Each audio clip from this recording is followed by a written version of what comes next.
Hello and welcome to the Box Angeles Podcast with me, your host, Mike Elder. We've got an amazing episode for you this week with casting director Michael Sanford.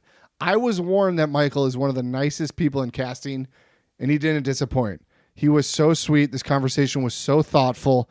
He researched me, which I find hilarious. He looked up all my materials. He looked at all my submissions I've sent to him or whatever. It was so funny that he did that. But we talked about I love these interviews with casting people because I like to break down the barrier, right? They're not boogie monsters. They're not scary villains in the story of the actor, right? They're on our side. They're supporting us. And Michael spoke to that to a T. Like, he talked about helping out the actors and wanting to be supportive and being a comforting environment and being their therapist. We talked a lot about therapy, and I had some therapeutic moments throughout this, which I'm sure the listener, you will enjoy. So thank you for bearing with me. I love that I use these podcast episodes now as like a second form of therapy, a free therapy session. But I digress. We talked about Michael's lengthy career out here, him casting a play recently. It was a really good conversation. Like I said, I just love these interviews with casting directors. I'm privileged and pleasured to talk to these casting directors and hear this side of it. We talked about like nitpicking auditions and how that's not important. All he cares about and all most casting directors care about is the performance, is what you're putting out and what you're giving to the scene. So, man, I love these conversations. I'm glad you're here to listen to this one. And without further ado, I give you... Hi, Michael Sanford. Nice to meet you. Hi, there. Michael. Nice to meet you, buddy. Hey, Michael. Nice to meet you, too. We were just talking about you didn't know what to do, which is funny because as I was looking you up this morning, because I was like, I should do a little research. I feel like you've done a ton of podcasts. But not with a mic in my hand and without sitting on a couch, you know? Yeah, it seems like you probably did a lot of them remotely. Yeah, or like whatever. a lot of them are remote or, you know, you're like at a table.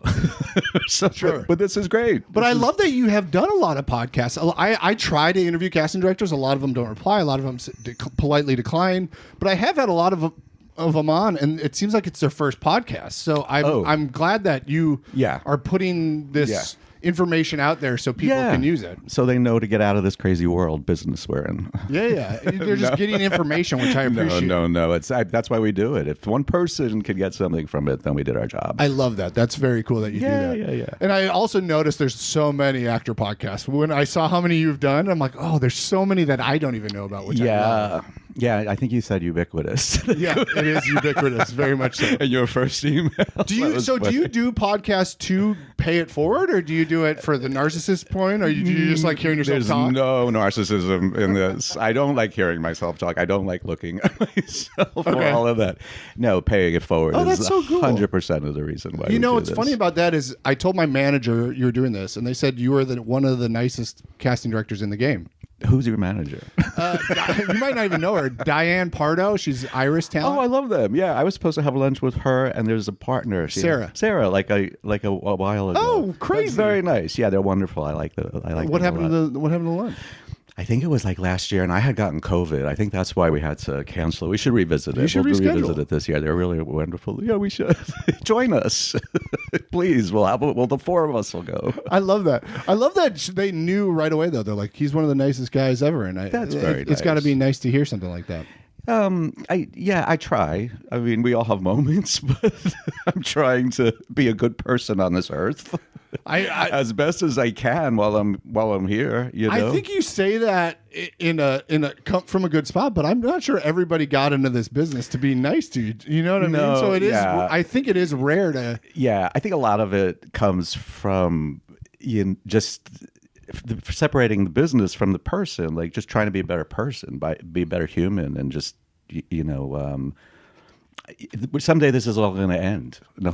I was reading something this morning. You know, we could have the nicest car, the nicest house. We all go in the same size box when we die. That's a good point. Or urn. You know? But like. You get older too, and I think you take things less seriously. Yeah. I do anyway. I do, and it's just more about trying to give back a lot. So you should ask my staff if I'm a nice guy, though. I will. I'll interview every one of them after this. Ask them. I pay them well, so no. They're not going to say anything. No, I'm teasing. That's good. No, I try. I do love that. That's really great. That's just how you outlook life. I want to ask you this though. Now that when you said that, I immediately harkened back to this, and I forget exactly who said it. I want to say it was Sherry Thomas. I've had a lot of casting directors on. Yeah, I saw some of them. And she was talking about how like casting directors are like therapists because they're really there to like support the actor and help guide them and get them through their insecurities. Do you feel that way as well? I heard her say that. I watched some of the Sherry Thomas interview. Okay. I watched, you had so many people I know you had on. Yeah. And, absolutely. I mean, I love what she said about creating an atmosphere that's very easy and friendly for an actor. I mean, so you do your best work and I always try to like take the power away. Like we're not to empower you guys. Like we can't do our job without you. Yeah. So don't put us or agents or, directors on like a higher playing field or something. We have demo reels. We're out of work a lot. We're always knocking on doors and waiting for the next job. But that's, and I started out as an actor briefly, so I still think I have that soul, no interest in doing it, but I remember the feeling, and if I could impart something to someone, then I've done my job. So that's good. I love that. But you do realize why we do it, right? Because there's you want to get work. Yeah. Well, there's the way we view it is there's a series of gatekeepers, right? And you're just one of those gatekeepers that we really need to ingratiate and really need to impress. So we obviously put every audition on a pedestal. Well, not every. No, I think a lot of them on a pedestal. So you are the face of that audition, and so there's an intimidation. But you are the face of that audition. That's a great point. I'm not the face of that audition. I see what you're saying from an act. But I want you guys to like get rid of that thought. Like my job is to be there for you and create an atmosphere that you feel comfortable to, what you won't deliver. If I'm intimidating and I'm not a good person, or I'm just being mean or, self-absorbed, you're not going to feel, I'm not going to get the best work from you. So, I mean, we really try to enforce that. Yeah. I think it's really important. Everyone I work with is actor friend. We love actors. Yeah. And that's why I love interviewing you people. You people. you types. UCDs. Because it is good to hear that. And this is so stupid, but I'm going to say this. I had this breakthrough recently in therapy. The idea that not everybody, this is so dumb when I say this out loud. No, I'm honored you told me you were in therapy. Who's not? Or who hasn't? Right. No. But like, the idea that not everybody thinks the same way as I do, I realize how stupid that sounds. But like when you realize it from the perspective of like, even just how my brain associates different things, and then you realize people don't immediately go from A to B like I would go to A to B. It was a really eye-opening moment for me. And just hearing you turn that on me as I'm saying you're the face of the audition. You're like, no, you're literally the face of the audition. I feel like I've just seen that time and time again ever since I had this breakthrough in therapy. So I love hearing that. That's so good funny for you, to me. though. Therapy is important, like you said. I mean, I think actors, anyone. It's a study. You're studying character, so you're learning. The more you learn about yourself and what makes you tick, and I agree. What triggering points and what you have to work on is gonna, I think, help get you on track. Yeah. So I think it's great you're in therapy. Yeah. Well, I think everyone should be, right? I've been in and out my whole life. Yes, I'm a big advocate of therapy. I'm currently not, but I've been, I started therapy as a teenager. We all come from stuff. Yeah. So, and I think it's really important to deal with it. Yeah. As you can. A lot of times, when you're younger, you can't, or you're spinning out and doing other things, but no, I think people could. I actually went back to school for therapy in 2000. Oh, what? Like for one semester, I had. It was 1999. I had just gotten married. We just bought a house. She was a talent agent. I was freelancing and casting, and she encouraged me to open my own business, which I did.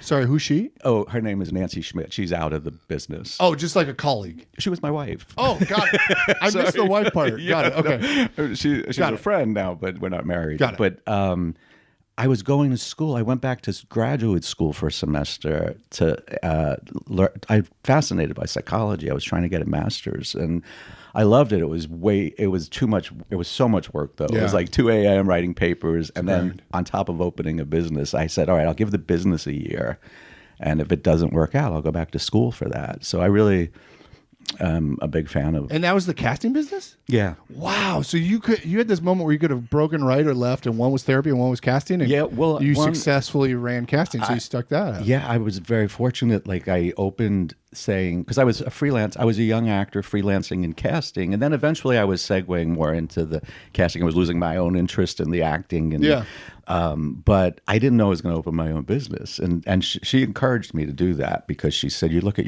what you're doing for some wonderful casting directors I worked with, and I learned a lot." Yeah. And I said, "No, you're right. Let me try this on my own." And so I was doing school and the business at the same time, and I said, That's when I said I'll give it a year, and then here at 2024. So I'm grateful to still be. That's in awesome. Business. Yeah. I'm just going down a different rabbit hole though. Where what if you went into therapy and we never had you as the nicest casting director in the world? And You might be one of my patients. Yeah. I might see you still giving you advice. It just wouldn't be as global, like big scale. So. Do you go to your when you do go to your therapist?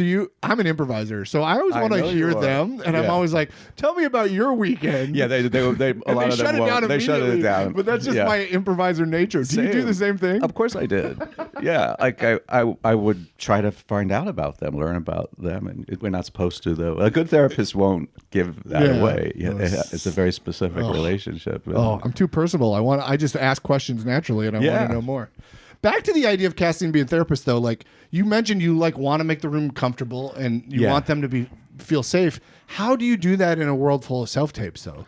Because I talk about this a lot. Yeah. Like getting zero feedback is excruciating because I know if I'm going down a rabbit hole of did I do good, the first question is it was good or it was bad, and I don't even know I don't know if I was good or bad. Yeah. So I'm going down a lot of different holes. Mm-hmm. So how do you bridge that gap? It's a tough one. I was literally just talking to my crew driving here. We're seeing kids for something, and I was like, she doesn't need the self-tapes back until Wednesday of next week, but I want to get them back on Monday.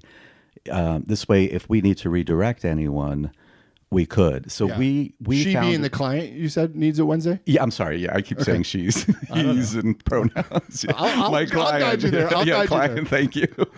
I'm the voice of the audience. Thank you. Yes, and you're the face of the and the face of the audition. The audition. Yes, the client. My producer she doesn't need the links to see everybody until Wednesday. So I'm like, well, that's great. It gives people more time, but I want to try to get the kids back on Monday. Well, I would assume you do that every time. We can, but sometimes we can't. I see, because it's the time. That's the negative thing. But we're so specific in the instructions, and I'm pretty much watching foot. Like I saw all your foot. I can't believe we've never met. Like I have no. I've gone in for you. You have once. What was it for? I believe I looked this up. I think it was Keystone. I'm the type that Keystone Beer.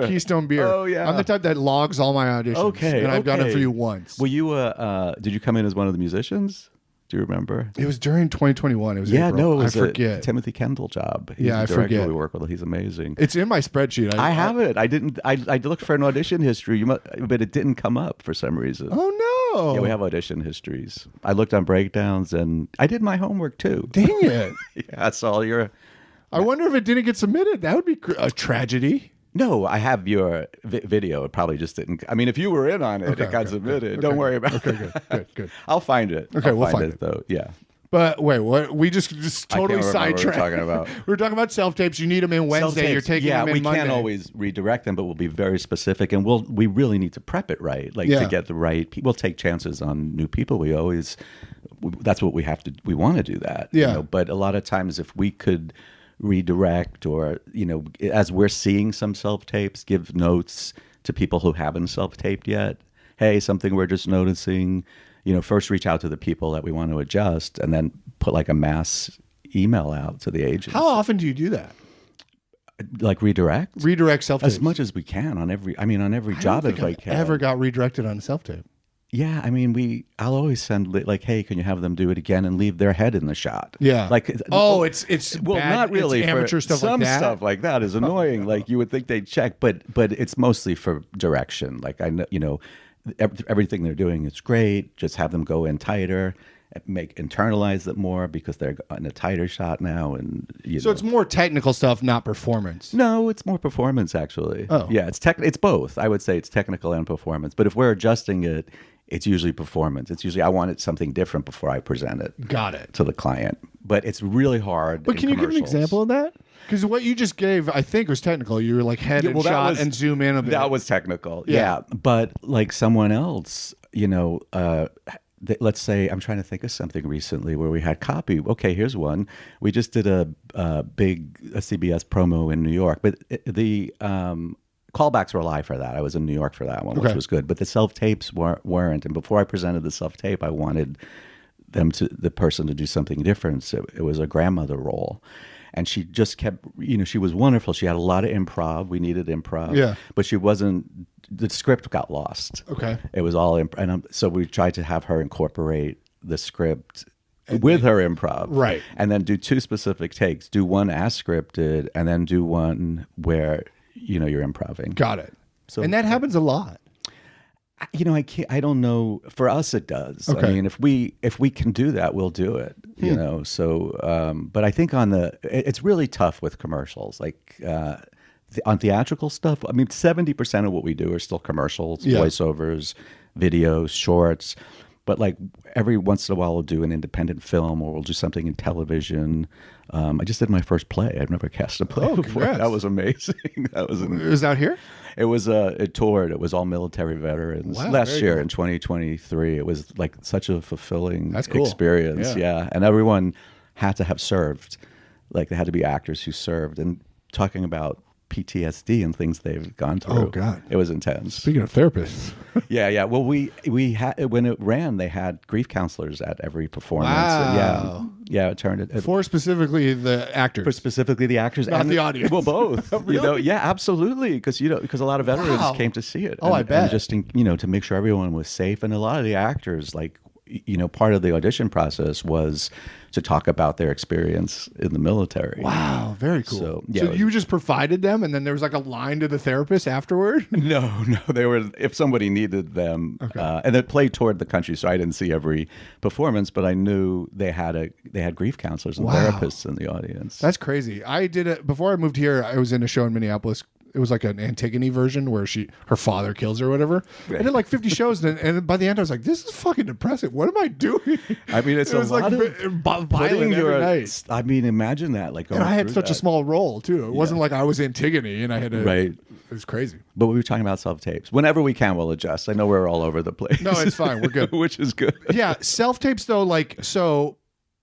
I realize I ask a lot of casting directors this, and I understand where they're coming from, and I would like to hear your take. But is there any way we can get a little bit of feedback? I get that you want redirection, but at the same time, in a room, if I do it and I'm off, you'll correct me, obviously. But if I'm right on, you'll be like, that was great. Let's just do it again. Yeah. And I understand. I feel like, and I know this isn't the case, but I feel like sometimes you're just placating me and saying, that's great. Okay, move on. But for the most part, every casting director has told me, no, if we say it's great, it's great. Yeah. We'll just say thank you. We'll say thank you. We won't say anything. We'll just, that means it's bad? No, it just was okay. Maybe it was okay, or we don't have to. We're not going to say that was horrible. Right. Talk to you soon. Right. But I get some sort of affirmation in the room. But you'll always get because you'll get an adjustment, and nobody really if we're adjusting people, it's going to get better, hopefully. Right. Because then if they're not taking if an actor's not taking an adjustment, even the newer actor we didn't do our homework because we're looking for training and all of that. But it doesn't mean sometimes credits don't mean as much as training and experiences as far as improv and stuff like that. Well, but yeah, I would say no. If we don't, we're never going to say you're terrible. But I mean, for self tapes, is there any way? And this is for me. I feel like I'm a pro at commercials now, even though I don't book a ton. But I feel like I'm very comfortable going into the room in that. But theatrically, I go in. Or I do a self-tape and then I stew on it for a while and spiral. And I would just love if and again, this is probably out of your realm and it would take too much time is what a lot of casting directors say. But Mike did great. I just wanted to say producers didn't like him for whatever reason, but he did great. Your agents can ask us for feedback. I've never gotten any feedback. Ask them to ask us. They do it all the time for me. They'll say, how did so-and-so do? Or they'll pitch, if they're pitching someone who's new on their roster, they'll reach back out or they'll just say, let me know how they do. And I'll drop them an email. It happens. But that's okay. You're fine with that. Yes, if agents reach out. Yeah. I might not be able to return the call or email right away, but if they're asking. And you reply to everyone. Of course. Wow. Yeah. If I don't, my team does, but they're, watching it, and they're maybe running it by me. They're not going to just say something random. Yeah. So because it still comes, it reflects on me. Well, that's good to hear. Yeah, absolutely. They do it all the time, agents. Or they'll say, hey, how did Mike do on that thing the other day? He was great. They're just going in a different direction. They're going, 10 years older or 5 years younger or a different ethnicity or, you just don't know. Yeah. So, but it has nothing, sometimes if it has nothing to do, I think that's another thing. I wish actors would, if it was something really bad, like if it was something that needed to be corrected, we would reach out, Is that the case every time though? Yeah. If somebody's really, you mean if somebody comes in that I called in from an agent that I work with all the time? Yeah. I mean, if you get 200 submissions for an audition, and 200 of them are bad, you're going to reach out to everyone that's bad and say, well, I'm going to relook at my process. Okay, sorry, that's my example. I mean? So you get 200 submissions and one is bad. You're going to tell that one person rather than just focus on the good ones. Well, if it's something that is serious and it needs to be corrected, like they need training. Or like, oh, sure, yeah. Like one woman recently kept delivering the line in camera. I'm like, she needs a technique class. Yeah. There's some commercials that you're delivering in camera, but she's interacting with actors in the scene and she's not looking at them. That's interesting. I appreciate. And she wasn't bad. She wasn't bad, but she just had no idea.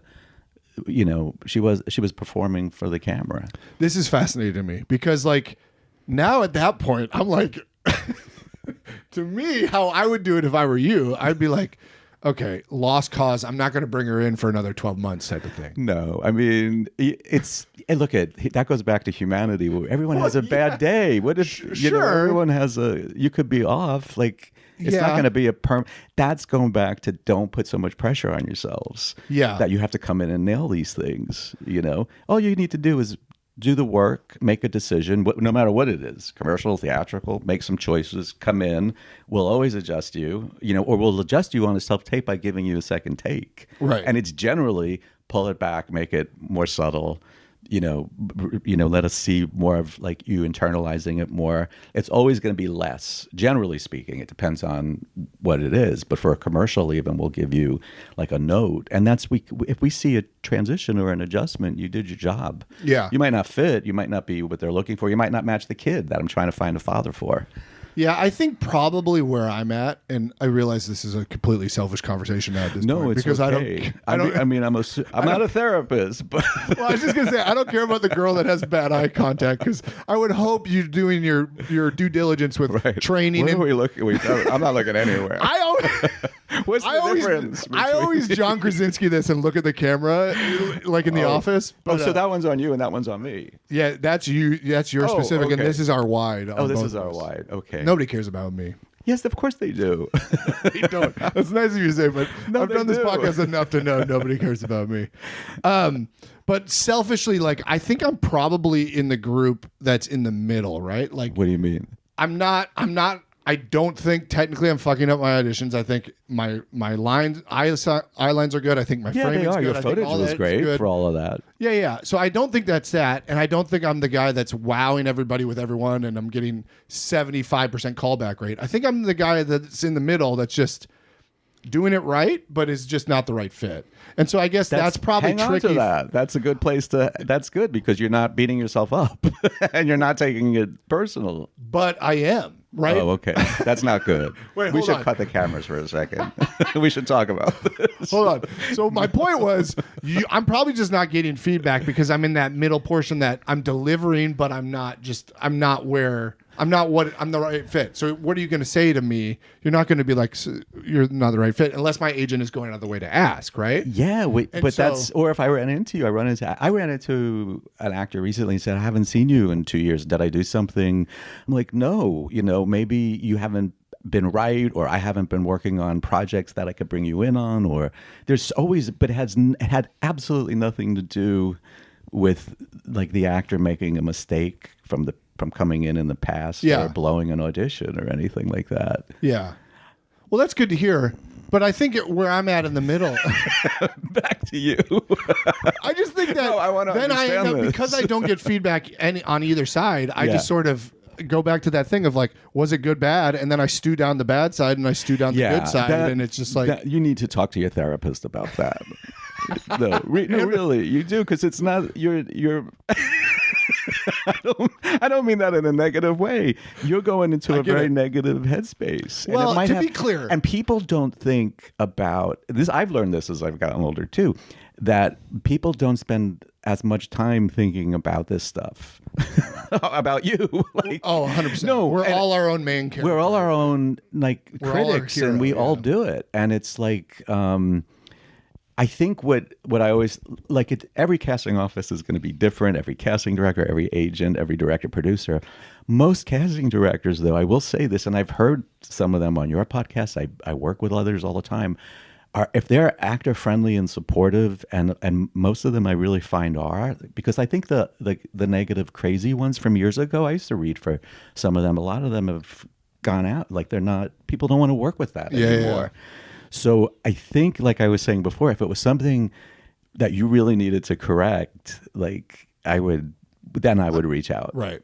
Yeah. But, and your agents can always reach out for feedback. Yeah. They do every time? Your agents? No, just all agents in general. No, they don't. Okay. A lot of times they rarely do with commercials, but if they do, we're going to respect that and give them the feedback. They need to understand too what their client is doing or what is not doing. Well, to be clear, I am not this negative. I'm just like you're not pointing out the specifics. You're not. I saw a lot of your stuff. Well, it's just fun to me. We're all negative, and we all are very hard on ourselves. Well, I just want to I just want to clarify though that like if you are that negative constantly, this is not your business, right? Because if you're tying your happiness to this up and down, which is mostly down, you're just going to be depressed. Absolutely. I'm specifically thinking of specific auditions I've had, and I've talked about this on the podcast. I auditioned for Barbie last year, and then I had crazy FOMO. Was that a TV show or a? Nice. And then I just had crazy FOMO when it came out, and then I was just like, did I totally fuck it up? And just like you didn't. I promise you. I promise you didn't fuck it up. But now, in retrospect, I wish I would have just had my agent reach out and get feedback. Absolutely, and maybe they don't want to do that now. No, definitely not now. That would be a little late. But there might be notes. A casting director might have. Oh, notes. You think? Let's not go there. Do you write down notes about actors in LA casting? Really? Can you give me an example of like what you write down? Yes. Talk to the very good, a lot of potential, needs to take an improv class. Really? Yeah. On every single? No, not on every single one. But like, so we don't generally write, if it's somebody that stands out to me, or I'm looking out for someone because someone's requesting feedback, or they're a new face. Like a lot of people, we do bring in a lot of the same people that we know are going to deliver, but then part of our job is to find new people. Of course. So it's more on that, like for, she's really good or he's really good, but not for this, but we're doing another project that they would be perfect for. But you have those notes in LA Casting under their like profiles? Either LA Casting or Breakdown Services, if it's more of a theatrical process. Or we have our database. We have sheets that Google Docs. Do you really? Of course. We have to have.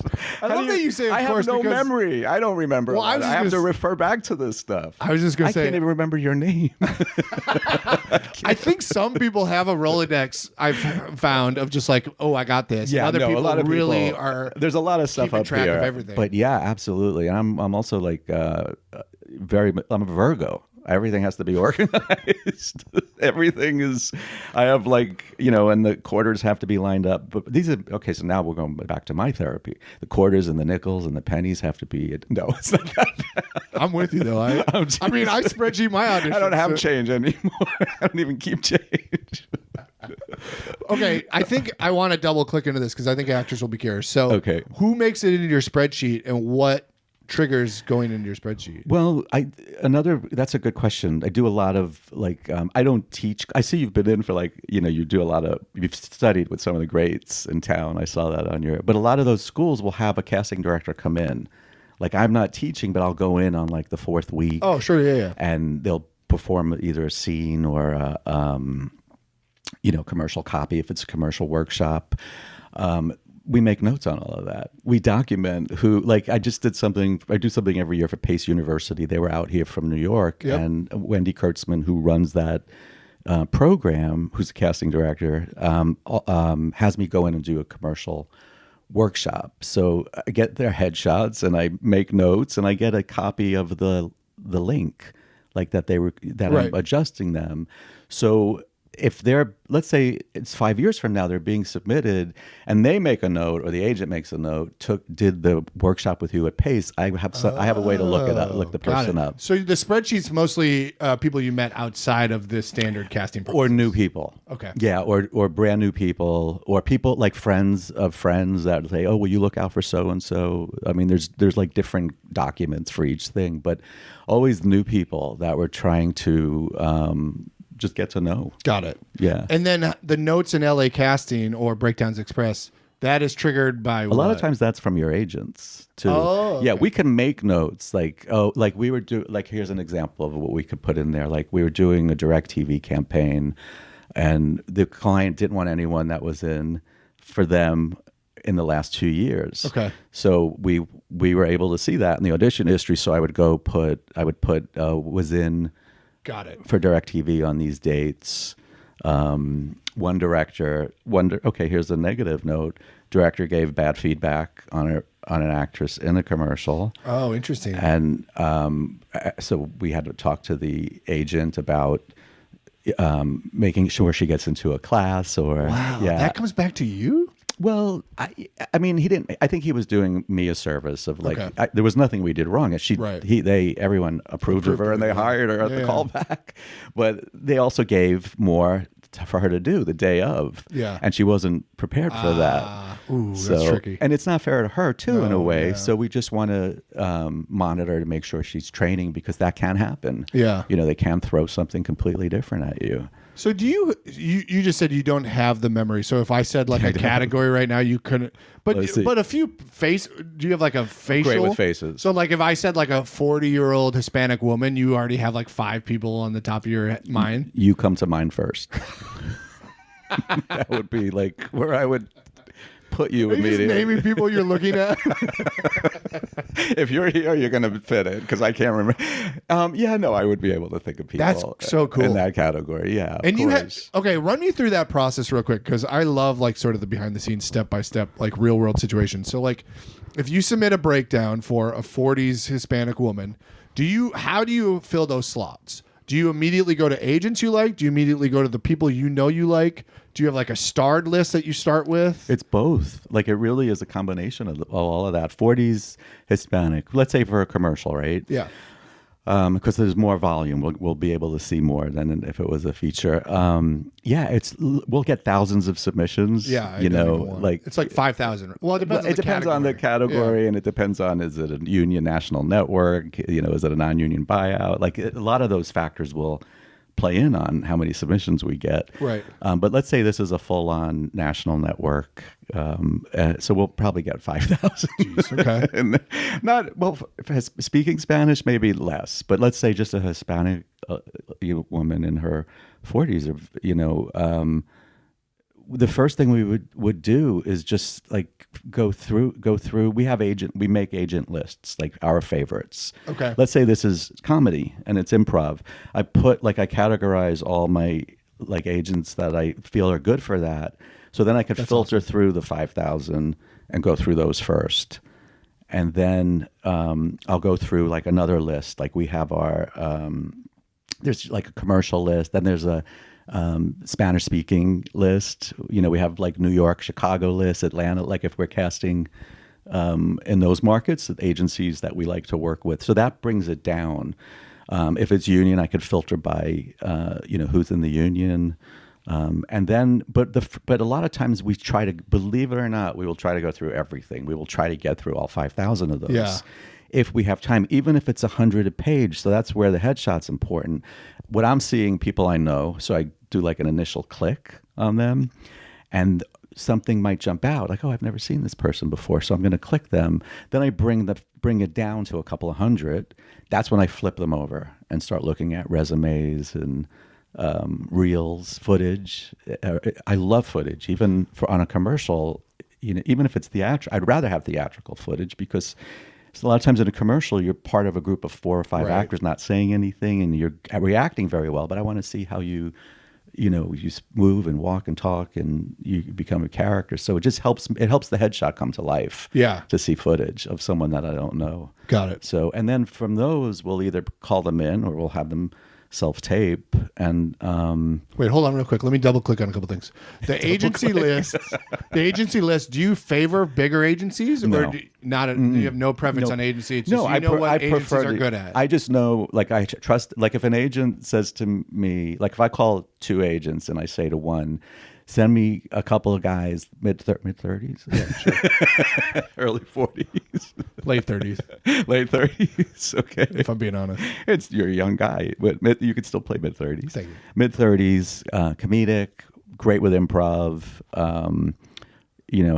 Also great with dialogue. And one agent sends me 3 people that are like spot on, but the other one sends me people that don't fit. I'm gonna trust the other agent more. So that agent moves to more of my favorite. And you sort of recognize that pattern. Yeah, over of course. time, You could recognize like the agents that are most. Commercials are different though. Again, because a lot of times it is a type.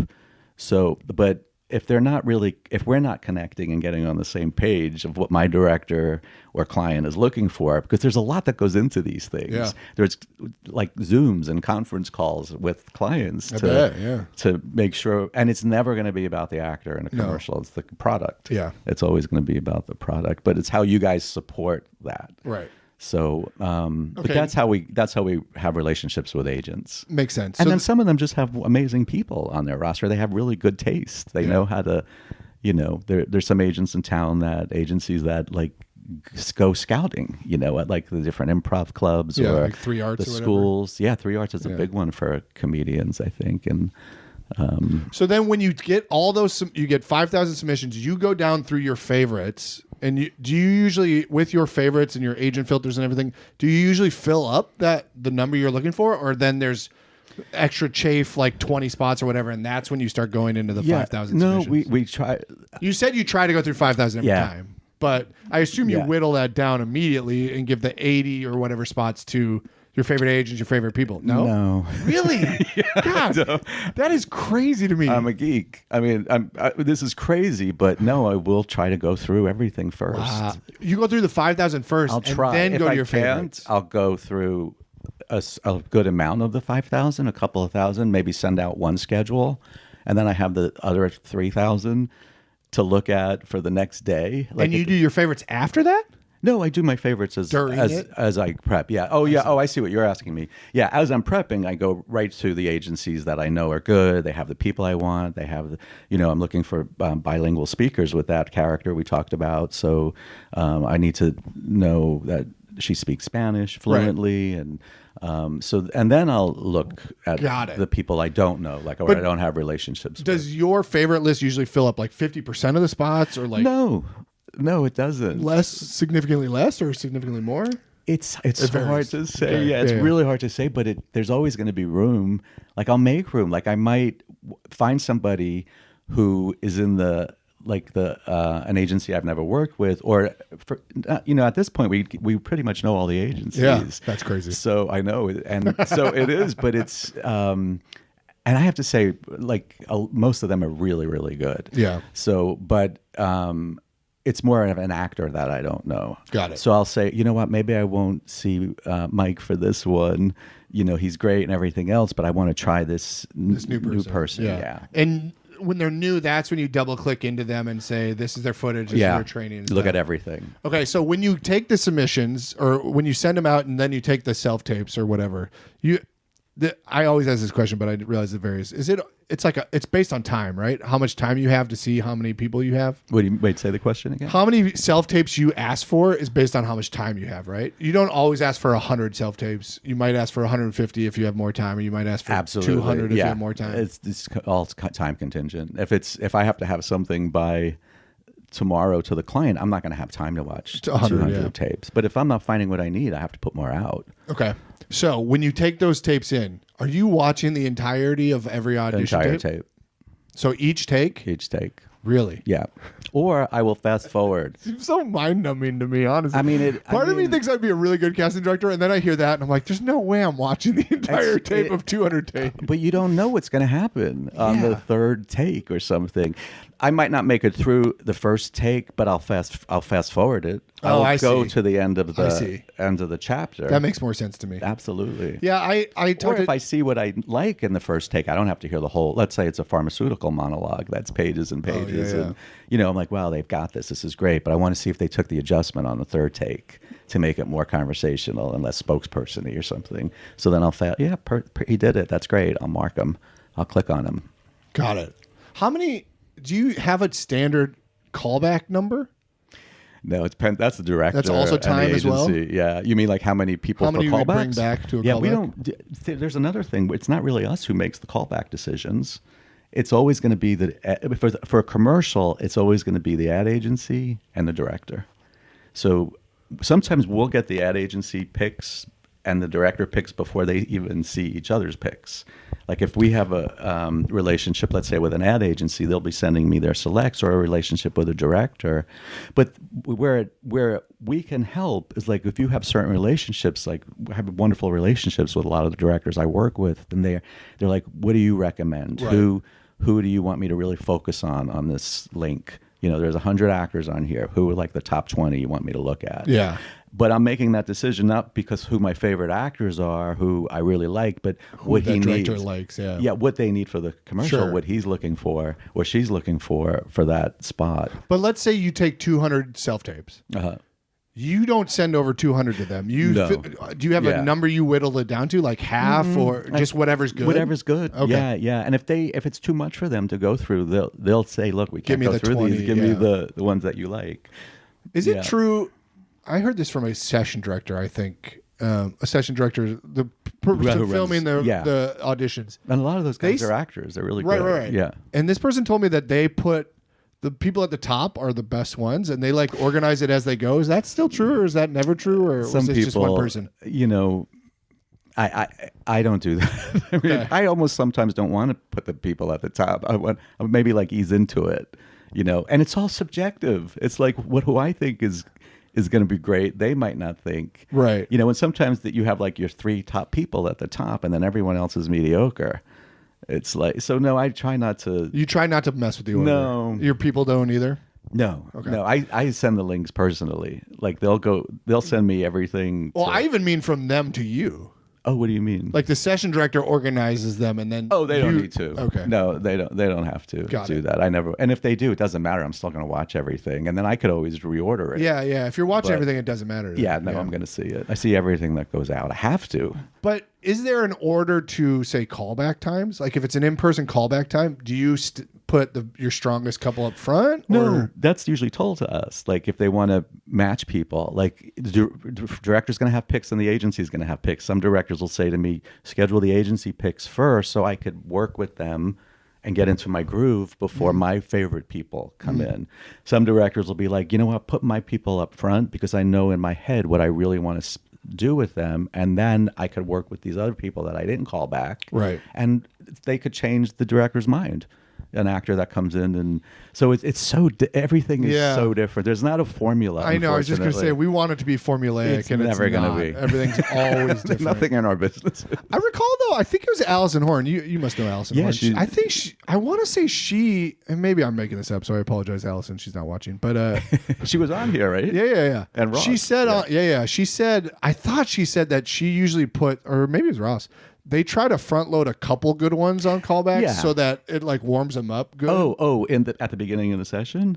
Yeah, at the beginning of like a callback I guess session. We could, yeah. It really, if someone's getting a callback, they're generally, they did something right. True. So we have to see them. True. So maybe it was about like versus like somebody is going to deliver in the callback room versus somebody new that you're unsure of? Or I don't remember. Yeah, I don't. Everyone is different. Like every office. It seems like it. And that's why I like going into this with everybody, because it does seem like some people, will star different letters or different headshots and give them different categories and stuff. And some people go through all of them and some people don't. And so it's interesting to hear how every office does it. Yeah. I have no life. This is all I do. You do podcasts and look at headshots. and look at headshots. And Can I share a beef with you really quick? Yeah, please. And I guess I don't know if you do this, but what's the deal in the first audition, honestly, with full body shots? You know how hard it is for this is my self-tape wall. Yeah. To do a full body shot, I got to push the camera way back here, and then you see all this stuff on the side. Well, you know what? Why can't you go outside and shoot one and just use that on every single one? Well, don't you want me to be in the same clothes? No. Really? I just want to see your body, what you look like today. Go shoot a full body shot and insert it in. Make it easy on yourself. We just want to see. I assumed it had to be the same clothes every time. This is blowing my mind. People are doing that all the time now. They have a standard shot of their full body because we do need to see that. Okay, I should do that then. Yeah, we understand. And people, a lot of times, you guys are putting a lot of pressure on your lighting, and it's always going to be about the work.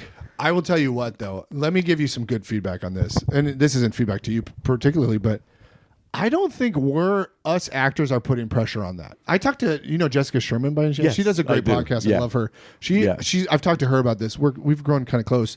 I love the idea that it doesn't have to be perfect lighting. It doesn't have to be perfect sound. It's about that. But our agents and our managers don't necessarily agree with that. And I think the there is perfection is comes from them. I think. I think I admire that. They want you to present yourself in the best. And I do too, of course. Yeah. And I think I do, but when you're nitpicking one little thing, it's just we can't do that.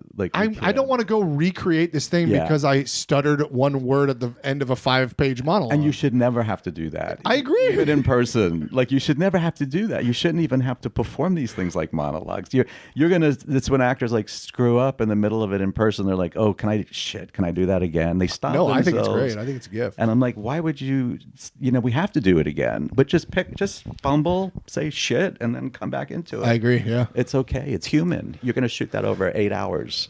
I agree. But I think it's the agents I think it's the reps that are super nitpicky about that. Yeah, but maybe some offices are too. I mean, everything, again, there's objective things that we all are doing and looking for, and I would think everyone would feel that the performance is always the talent, but some people might really require certain lighting or backdrops, or we always tend to try to, we always say just invest in a neutral backdrop for $30. That's what that is, a gray curtain. Yes, that's great. Great color.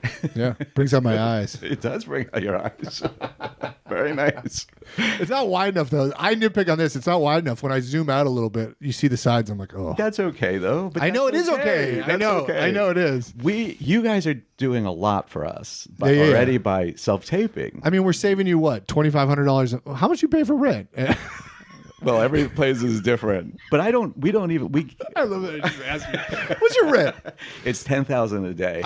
It's probably pretty expensive. No. You're on Melrose, right? Yeah. Although I gave up the full-time office. I only go in as we need to. Oh, really? Yeah. Either Melrose or Southpaw I go to, because I have some clients out in the valley, so we go to Southpaw. And actually, we've been going to 5th Street starting last year. We would go because I had some clients in Santa Monica. I didn't realize you gave it up. Yeah, there was no really reason. Right, so we're saving you whatever you were paying. You are. That's why I'm able to sit here. No one's checking up on me. They think I'm working right now. I should be going through 1,000 headshots. That's hilarious. Oh no, I just kidding? Took a new actor's chance. I was in the car working with my amazing crew. I'm like, all right, I'll reach out to you as soon as I get out of this thing with what's his name, Mike.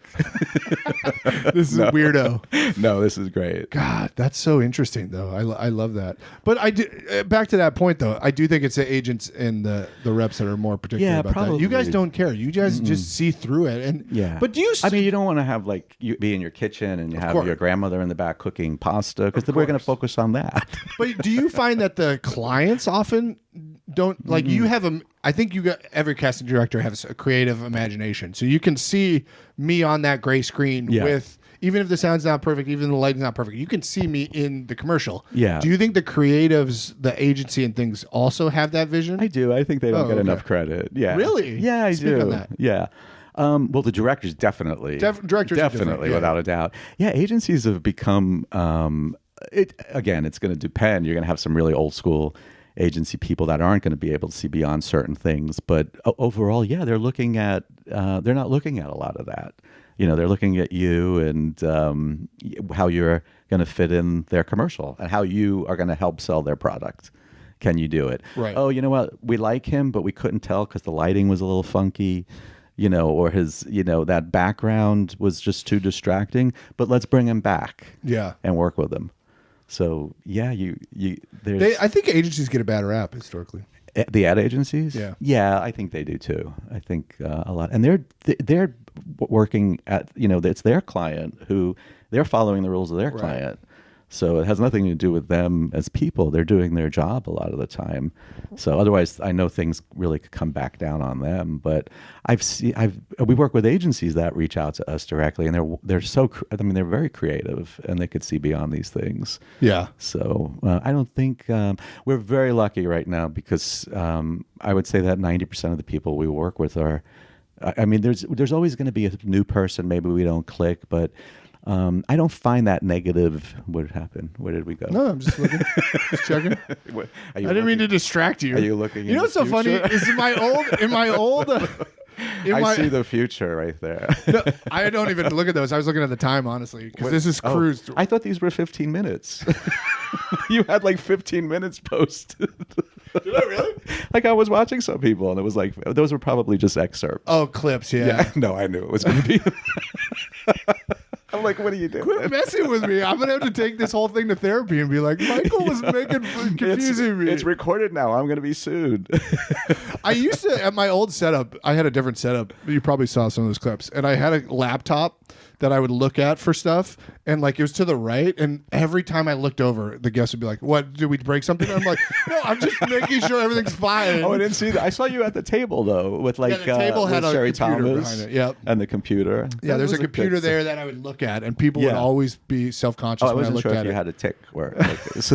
No, I didn't even notice that, to tell you the truth. You were very engaging with your people. I try to be. You are. I mean, I think this information is helpful, right? And the fact that you're doing this is talk about paying it forward. You're doing the same thing.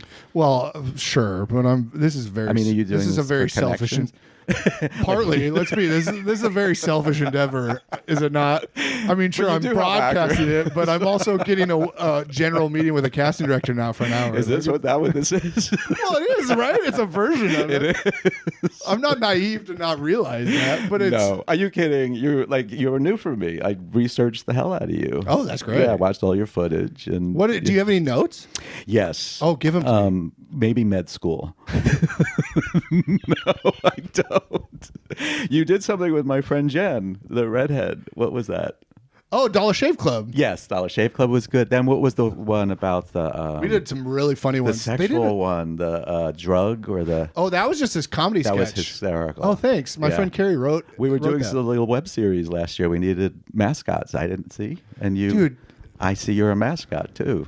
See, this is the stuff. This is my job to do this. I have so many thoughts. University of Minnesota? Yeah, I was the mascot at the University of Minnesota. Yeah. I have like a legit mascot resume. I saw that. And I booked one thing as a mascot when I first got here, and then never booked anything. And every single NFL commercial has a mascot. Yeah. And I've never booked him. I'm like, who's booking these? It'll happen. Yeah. I think they want a real mascot, and then they realize they want somebody short that fits into the thing. Oh, maybe. It's generally what happens because I'm taller. You're 6 feet? Yeah.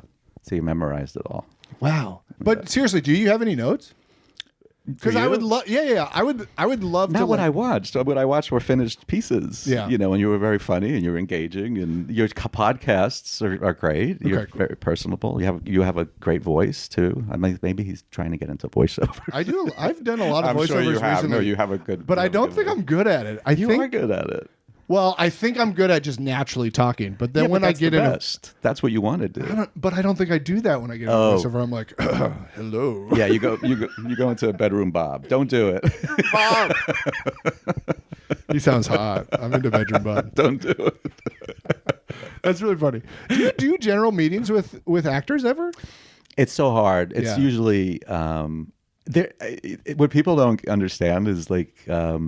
it's so there's when we're working, like especially if there's more than one thing going, it is like 10 hours in front of a computer, and taking breaks for that we have to take self-care, and just to eat and stuff. But it's so hard to do generals these days. If somebody asks me to, I do. Like if it's somebody. Really? Oh God! I hope you. Oh no! No, I don't mean. I mean like a client. like if one of my directors. Oh, if an agent or client. Or an agent said. Oh, hey, so you like a referral? Of course, like because that's where we all work together. The agents, our clients. Would you see this person? Well, wait. And plus, it's a new face for me. Yeah. But it is a lot of time, let's be honest. And these coffees... We wouldn't be meeting this long if it was a general. True. But dating's brutal as it is. And I feel like a general meeting with a casting director is kind of like dating, where they're probably a little too excited, and you're like, okay, you're a little too into me, and I'm going to just step back type of thing. No, I don't feel... I mean, really? If you, like... I think there's a lot of weird actors out there. Well, but there's also weird everyone. You know what I mean? Like everyone. You're so positive. I love you. I mean, but it's true. It's like you really have to like shift the way you. I'm not saying you have to. I had to. I can only speak for myself. Yeah. But I think we're all flawed. I think we're all messed up. That's fair. And we all have stuff, but it's really how you look at it, I think. So. Without starting a podcast, what's the best way like a new actor can get in front of you? I think the only way is to start a podcast. You need so many podcasts in there.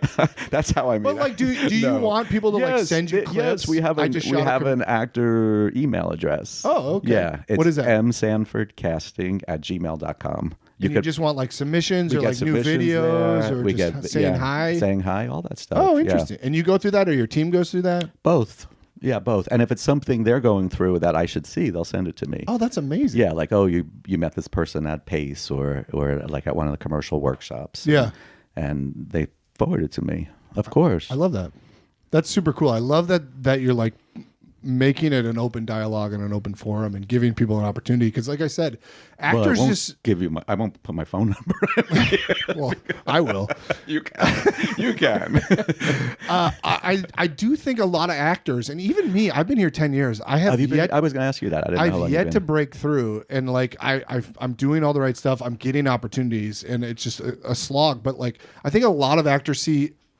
Like I said, there's a lot of gatekeepers. First gatekeeper is getting an agent, getting a manager. Next gatekeepers, getting auditions in front of casting directors. Next gatekeepers, producers and directors. And so I think just like opening up that dialogue or like giving them the opportunity to feel like they're, even if you're getting thousands of submissions and you're only doing anything with 10 of them, they're at least getting that impression that it is doable and it is possible. It is doable and possible, though. That's the thing. I think... it feels to me like on the outside, you're doing very well. I mean, not where you want to be, and you might not be like having the goals with maybe the finances from working, but everything you're doing is right to pursue this. Even the podcast, because you don't know. I mean, you are meeting people. You're meeting industry people, and you're having peers on, actors and comedians and friends, and you don't know who's going to see that. No, I don't disagree. I agree 100%. On one of your. I noticed on one of the YouTube, somebody reached out to you and said, I like you, or that was great. I don't know if they asked for your, I can't remember. Look, you should look. Somebody. They wrote something like, that was really great. I don't remember. It's probably my dad. Maybe. Is his last name Elder too? No, it wasn't your dad. I don't know what that would have been. I'll find it. I'll screenshot it and send it to you. Okay. But it was on your page. But I think I'm doing the right stuff too. But that's like the point of what I'm saying also is like, it's a slow burn, right? Like my goal since I was 30 was to book a TV credit. And now that's been my goal every year for 8 years since, right? And so like, it's definitely a slow burn, and I get little glimmers of like progress, but overall, like you just have to be so level-headed. And I realize I'm very negative, or I have been. No, you're not slightly negative or depressed in this podcast, but overall, I'm very level-headed, and you have to be because it is such a slow burn. Absolutely. And I'm doing all the right stuff, but I still feel too. You're being realistic. Yeah, too. I still feel like there's a lot of gatekeepers that I haven't got past. You know what I mean? Yeah, I mean, start with like, what are your agents saying to you? Like, I would ask them for feedback, like how look at my goal is to just get, a TV credit this year in 2024. You've interviewed some wonderful casting directors. Yeah. Are you in touch with them? I literally, my manager, Diane, is going to do a check-in with me, and I said one of my goals this year is to rekindle these relationships with all these casting directors, and I just shot a You're ring. so right for so many things. I just shot a commercial that once it comes out, I'm going to send to them and use it. Because I don't like coming to people with just unless it's Ross Lacey. I bug Ross Lacey all the time. He's such a good guy too, though. He used to bring me in so much, and he hasn't in a long time. So I love but it might be just because he hasn't had anything. But it is, and he assures me every time, and it's slower or whatever. And it is slower for everybody. Yeah. So I'm just giving Ross grief because I love him. But yeah, so it's like I like going to people when I have something. I don't want to just come at them just to come at them. So once this commercial comes out, my plan is to reach out to a lot of these casting directors I've had on and be like, hey, just want to say hi. I just shot this great commercial. That's great. Yeah. I think that's really great. And it's not, and you don't know, like somebody could like. I looked at the TV and it How threw are we up. on time? What time do we finish? We're good. We're going to wrap this up really soon, though, and within 5 minutes. Okay.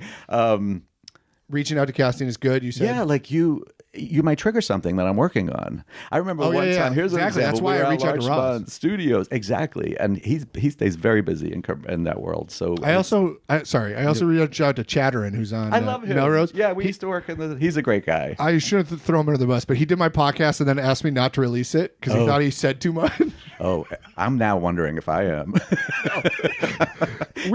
in the day, I used to drink on my podcast, and Chatterin wanted some whiskey. That's so funny. So, but you don't drink anymore? No, I stopped. It felt completely. No, I still drink. Oh, but on your podcast? Not on my podcast. Oh, good for you. That's probably. Well, what time is it we right started at 11. That would be a little weird, I guess. Not judging or anything. But yeah, so back to reach out to casting directors. You were saying, yeah, you just don't know. Like when we were at Larchmont full time, getting our submissions and mail and everything there, the internet went out. We were prepping something, and it's like, quick, let's go through the postcards in the size card. The phones worked. Crazy. You never know. Yeah. You have to put it out there, is what I'm saying. Yeah, I love that.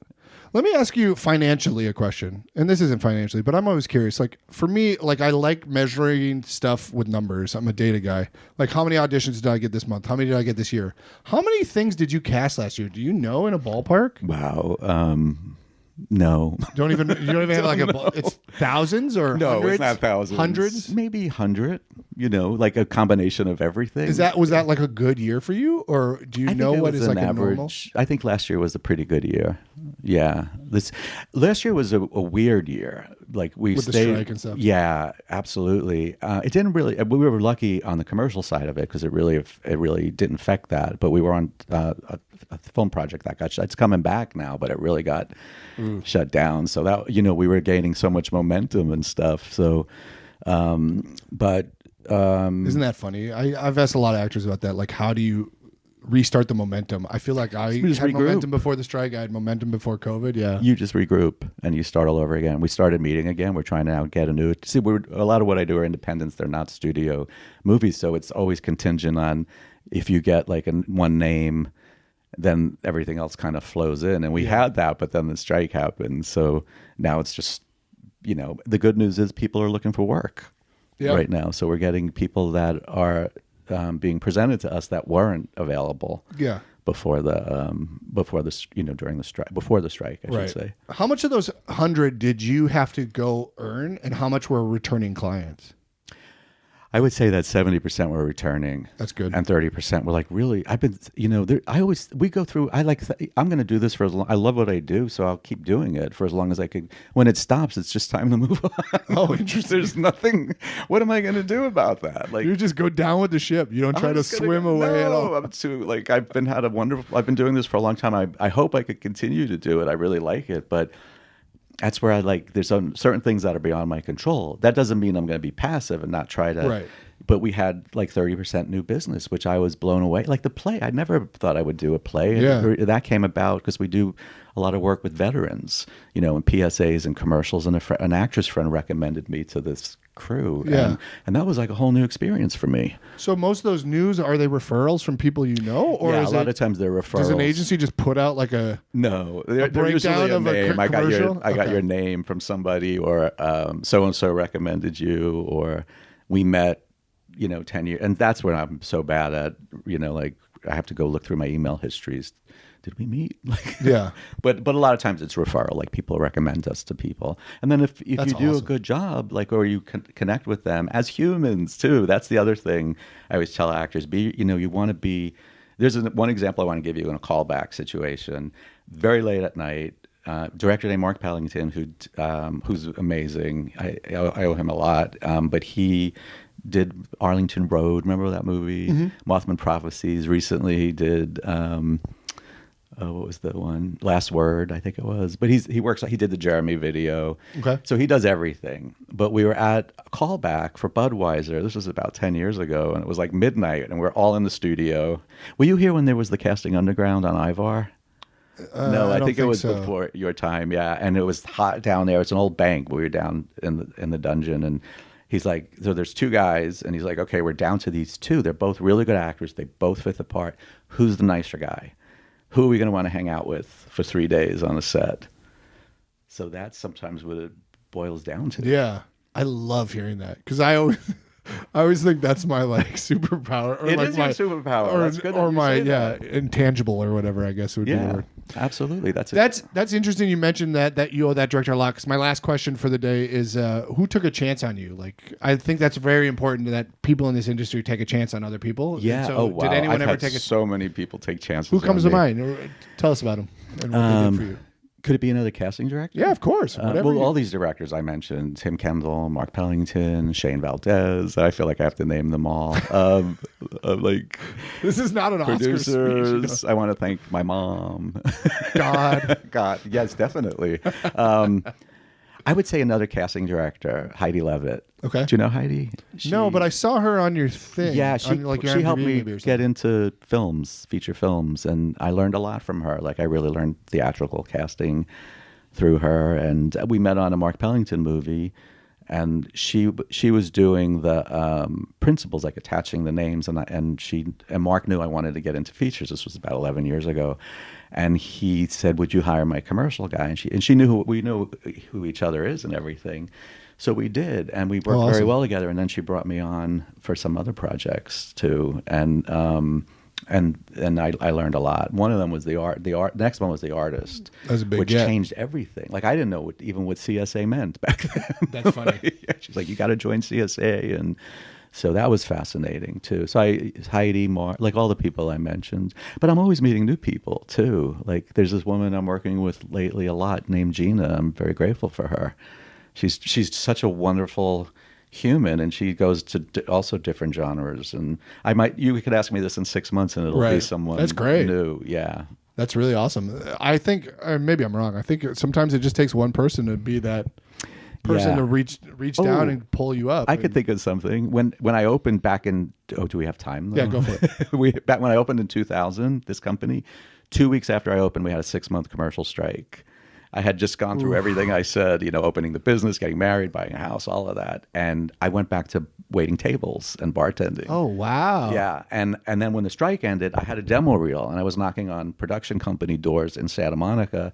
I knocked on one of these production companies, and a bartender I used to work with walked by, and he said, "Dude, come in. I'll introduce you to everyone." And then I still sometimes work with them to this day. Oh, that's cool. Yeah. So I owe him a lot. Oh, funny. Yeah, I think that's so helpful when people can lend a hand. Yeah. Cool, Michael. This was a pleasure. It was great to meet you. Likewise. This was really fun. Likewise. How was it in person? Was it better than your Zoom podcast? Yes, much better. I don't know about the decor, but it's a rental. No, it's a rental. It's a great place. You have everything you need. Thank you, Michael. This was a pleasure. Yeah. I really appreciate it. Likewise. You get a slate, your tail slate to end this. Mike Elder. Michael Sanford. Thank you, buddy. That was awesome. MTV and the Channel E. A thing for celebrity. I try.